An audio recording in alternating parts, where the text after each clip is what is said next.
Now then, so today, really quick one today, is making these really simple collages, I suppose you would call them.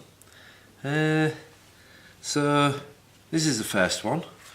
This is these funky foam shapes, which I'm going to show you in a second. And you just cut them out or use them as they are and stick them down. So there's that. And there's also a little bit more psychedelic. He's got a bit of a face like Picasso, I suppose. You more Picasso type of thing. I've got a few photos which I'm going to be putting on later on to show you what some of the young people have actually done. So the idea is, so this is the bag of shapes. So there's loads of different, really nicely brightly coloured. And so I'll just get a few out to the side there, just to show you really quick. So basically, I always start off with a body, and then I make a head. Let's have a wacky shaped head. Maybe a hat. Let's have a, there we go, like a hat. Then some legs. You can't see that one. Black on black. There we go. I'll put the knee on the outside there, and then another, and then maybe, well, we'll use those for arms. That's kind of cool for arms. There we go. So you can make these as complicated or as simple as you want. I've got some googly eyes, can you see there? Got loads of googly eyes. So I'll get a bit too big is that one. I'll put a small one on there. And then we've got a little person. You can obviously make him look like he's dancing by changing him around. Another option for this is to do an animation. So you could take a photo, move it all slightly, take another photo, move it slightly, and you know how to do an animation. But then the next process is to start sticking. So you just get either a glue stick or double-sided tape.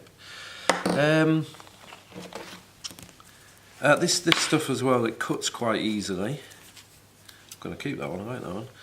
So it just cuts with a pair of scissors, so it's nice. So if you wanted arms like that, that's quite cool. Double-sided sellotape.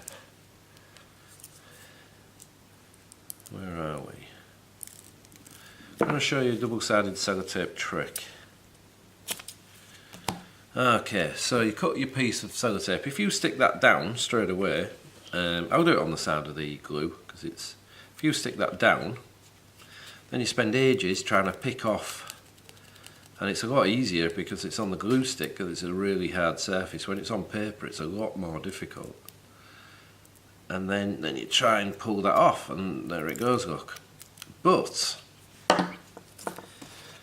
if you get your double-sided tape and you fold that over and make, because it's sticky to sticky, you make a little tab.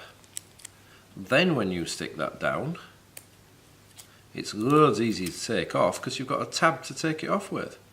So there you go, nice little trick, double-sided sellotape trick. So you could either stick it down with a glue stick or stick it down with double-sided tape, however you want to go, whoever you're doing it with.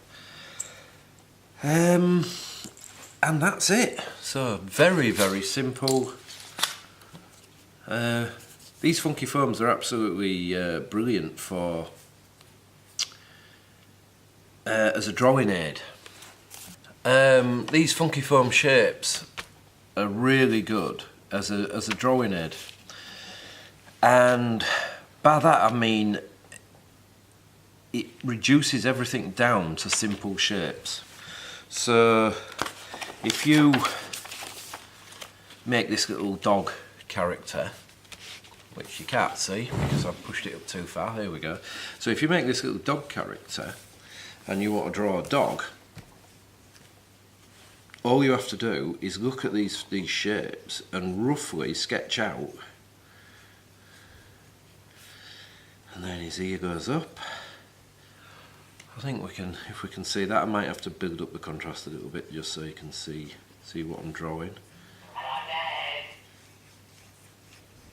So I'll speed all this up when I'm doing it. Note to self. So you've got a little dog.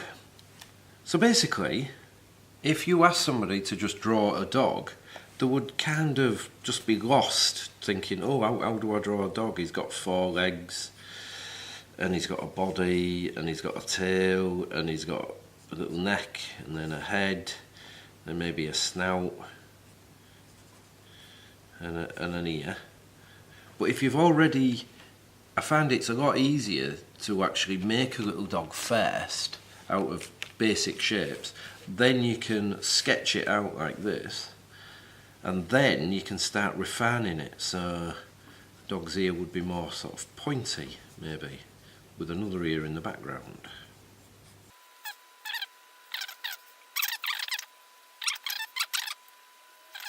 Obviously that's very, very quick, but I do find that's a really good workshop to try and get people to start drawing and thinking about the shapes that an animal would be or a person would be in relation to drawing it, and then making it more detailed afterwards. So yeah, that's it. So this was a special needs group that did these pictures.